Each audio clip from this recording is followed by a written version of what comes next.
Jusqu'à 9h, Good Morning Business. Et à 8h17, c'est Michel-Édouard Leclerc, le président du comité stratégique. Édouard Leclerc, d'être avec nous ce matin. Bonjour Michel-Édouard Leclerc. Bonjour. Merci d'être avec nous. Évidemment, vous êtes aux avant-postes pour voir comment cette pandémie, cette crise économique est en train de transformer en profondeur les habitudes de consommation des Français. D'abord, on l'a vu pendant le confinement, l'explosion du drive. Alors, c'est pas vous qui l'avez inventé, faut quand même le dire. Non, c'est une filiale d'Auchan. Je ne sais plus si c'est Chronodrive ou Auchan qui l'avait importé des États-Unis. En tout cas, il l'avait laissé un peu dormir. Exactement. Ça, pour le coup, vous avez compenser complètement la baisse des ventes physiques parce que les gens avaient peur d'aller en magasin par le drive. Alors aujourd'hui, tous les canaux de distribution chez Leclerc sont en progrès. Mais c'est vrai que le drive, cette formule qui consiste à acheter depuis chez soi, à payer, à prépayer, et donc de rester un temps très court. Immobilisé sur un parking pour vérifier ses courses, elle est sanitairement très appréciée. Il n'y a pas de contact, etc. Et le drive aussi, ça affiche les prix avant que vous partiez. Et donc, pour une enseigne comme la nôtre qui vend pas cher et qui veut être parmi les moins chers, si ce n'est la moins chère, le drive est la certification dès que vous partez. Et donc, pour ces deux raisons, le drive a été un moteur considérable, facilité et lisibilité des prix.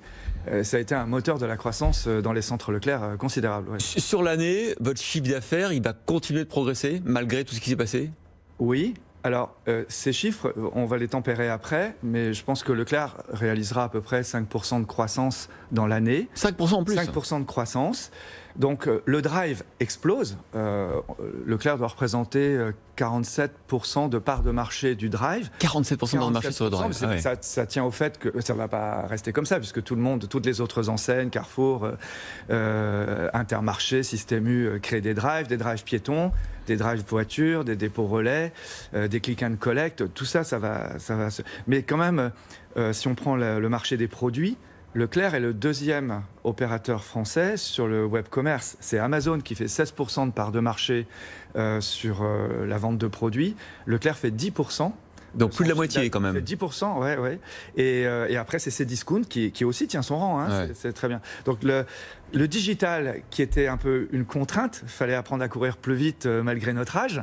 Et bien aujourd'hui, le drive conditionne et crée les éléments de cette croissance. Alors les comportements des consommateurs, on a essayé avec les lois successives d'arrêter cette spirale infernale de la guerre des prix et des baisses des marges.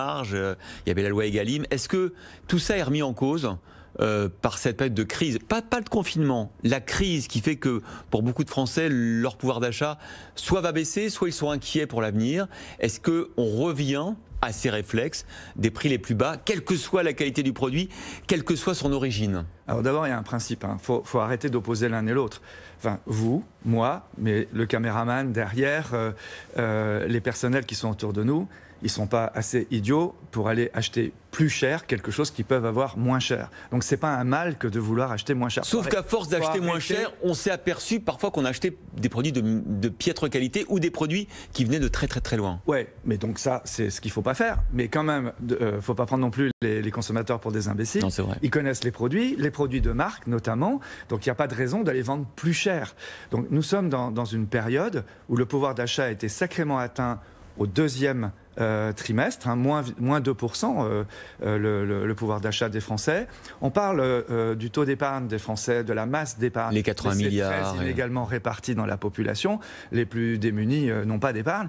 Et enfin, avec ce qui arrive, chômage, fermeture peut-être encore des restaurants, en tout cas des prestataires qui travaillent dans toute cette économie de services, vous voyez, c'est anxieux la société française, donc c'est une épargne de précaution. Ouais. C'est bien, je trouve bien le plan de la BPI de dire aux Français investissez dans les PME, et c'est bien que ça se fasse, il ne faut pas que l'épargne dorme, mais là c'est d'abord une épargne de précaution, personne ne sait de quoi le lendemain sera fait, et donc la question du pouvoir d'achat, elle est centrale, les distributeurs doivent y répondre, et Leclerc, évidemment, est le premier à devoir y répondre. De toute façon, c'est vrai que pour le coup, après on peut contester, mais votre stratégie elle est gagnante. On voit que dans cette crise, c'est vous qui avez le plus progressé en part de marché dans la grande distribution. Oui, et rappelez-vous quand même, on se faisait tirer dessus à boulet rouge parce que justement on était moins cher, et puis il y avait tout le lobby industriel qui voulait qu'on relève les prix. Malgré ça, le gouvernement avait fait des lois et a fait des lois pour nous obliger à augmenter les prix les plus bas. on la respecte, on n'a pas été pris en défaut. Hein. Il y a beaucoup de polémiques juridiques autour de ça, mais dans la réalité, et je le redis ici solennellement, les centres Leclerc respecteront la loi Egalim. Je l'ai dit au ministre de l'Agriculture il n'y a pas longtemps, mais pour le reste, nous voulons rester les moins chers. Et les 3 enseignes qui marchent, les 3 ou 4 enseignes qui marchent le plus en France en ce moment, c'est Leclerc, bien sûr, mais c'est aussi Lidl, c'est Intermarché. Et puis même Aldi qui progresse très fort. Donc ce sont des enseignes qui sont particulièrement bon marché. Vous observerez aussi que dans les enseignes qui marchent le mieux en France, ce sont des enseignes d'indépendants. C'est Système U, Leclerc, Intermarché. Et vous mentionnez pas Carrefour. Est-ce que c'est toujours votre concurrent, Carrefour ? Oui, par la masse, parce que c'est quand même une très belle entreprise française avec des très beaux magasins. Mais les hyper de Carrefour et d'Auchan, qui sont plus éloignés des villes, qui sont aussi dans des centres commerciaux qui étaient inaccessibles pendant le confinement, et peut-être on a perdu l'envie d'aller trop au contact, très loin, eux, ils pâtissent énormément. Puis je pense que... Est-ce que ce sont les mêmes consommateurs ? Est-ce que vous êtes toujours sur la même cible ? Alors, il y a souvent les consommateurs vont dans 2 enseignes. Ouais, c'est pour ça que je vous c'est Leclerc Lidl, Leclerc Action, Leclerc Intermarché aussi. Mais c'est vrai que je l'ai dit un peu comme ça spontanément, mais Carrefour et Auchan sont moins dans notre horizon concurrentiel en ce moment. Il faut qu'ils se réveillent là.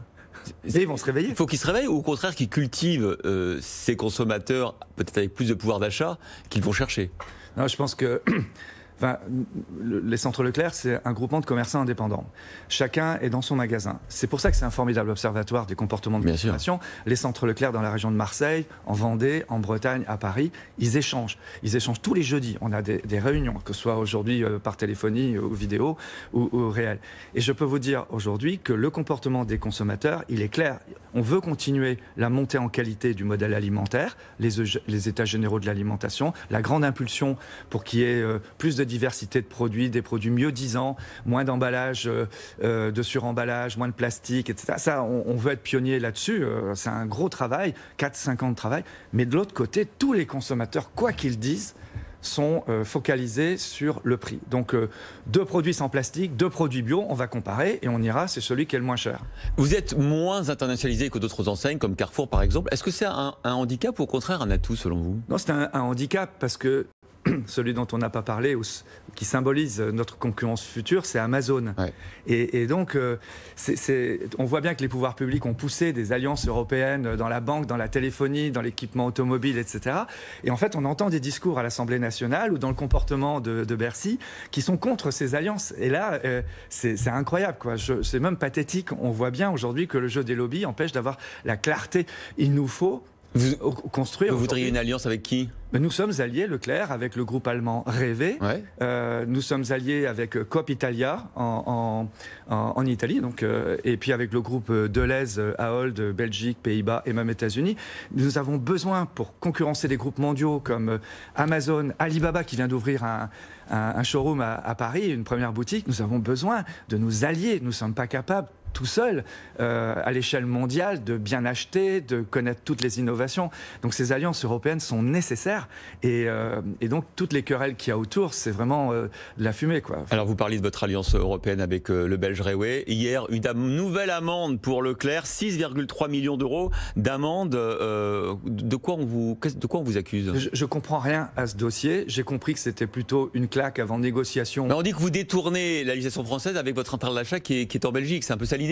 Oui, sauf que c'est pas Leclerc. Ils se disent ça aussi aux Allemands et je peux vous dire que les Allemands sont très soucieux de la légalité.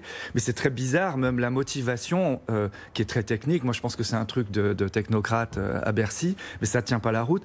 On peut pas demander à une entreprise européenne de limiter son droit européen pour appliquer une loi française qui normalement doit être européenne. Donc, bon, vous savez, vous avez fait appel. La société Eurolec va faire appel. Moi, je ne suis pas au creux de ça. C'est une société européenne avec qui on travaille, qui approvisionne des centres Leclerc. On est actionnaire de ça. Mais c'est très bizarre, ce double discours, justement. Oui, il faut faire l'amitié franco-allemande. Oui, il faut développer des pôles forts face à la mondialisation, les Chinois et tout ça. Et quand on essaye... Alors, si on fait des conneries, on est condamné. Ça, c'est pas le problème. Mais là, je ne vois pas en quoi. Ouais. Encore un mot sur cette évolution des comportements des consommateurs. Depuis la rentrée, depuis septembre, il s'est passé encore des choses qui vous ont étonné dans le panier moyen, dans les comportements de consommateurs? D'abord, c'est les nouveaux consommateurs qui viennent chez Leclerc. 350 000 en plus. 350 000 en plus. Donc je pense que le confinement, plus que n'importe quelle publicité, a fait redécouvrir aux consommateurs l'écart de prix entre des magasins qui étaient près de chez eux et les centres. Parce qu'ils ont comparé en faisant leurs courses sur Internet et en se faisant livrer. Ils ont comparé sur Internet, et puis le magasin d'à côté, ils n'allaient pas à l'hyper. Et là, pour le coup, on a 350 000 consommateurs supplémentaires qui... Gagnés pendant le confinement. Oui, on doit avoir quelque chose comme 18 millions de consommateurs en France. Et donc... Combien de cartes de fidélité d'ailleurs parmi ces 18 millions? Je crois que c'est 14 millions. C'est beaucoup. Alors, je ne sais pas si elles sont toutes bien actives, je ne vais pas vous raconter l'histoire. Donc ça veut dire que... Mais ce qui est intéressant, vous voyez, je le dis même pour d'autres collègues, d'autres secteurs, on était quand même les provinciaux. Nous étions dans notre province. On a réussi à devenir les premiers distributeurs français. Et ces hommes et ces femmes qui viennent de métiers manuels, de métiers de bouche et tout, vont créer aujourd'hui une task force capable de rivaliser avec des Amazon et tout ça. Donc ça veut dire que c'est possible. Moi, c'est ce message positif que je veux faire passer. Et je veux entraîner les industriels dans cette histoire. Je veux sortir des conflits industrie-commerce. Les centres Leclerc veulent être moteurs d'un autre relationnel avec la production. Vous nous avez annoncé tout à l'heure donc une hausse du chiffre d'affaires de 5% normalement en 2020. C'est beaucoup. En termes de marge, ça va progresser aussi? Non, il y a beaucoup de coûts qui se sont rajoutés cette année.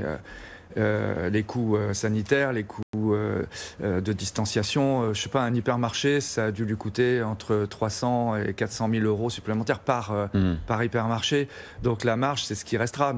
Mais je vous rappelle quand même cet engagement. C'est qu'on a un engagement moral dans les centres Leclerc pour les salariés, mais cette année, on l'a particulièrement officialisé. 25% des bénéfices avant impôt de tous les magasins au moindre premier profit sera distribué au personnel sous forme d'intéressement, de participation, de primes, de gratification. Et donc, c'est un engagement fort qui montre qu'on est bien au cœur de la société et qu'on veut laisser personne à côté. Merci.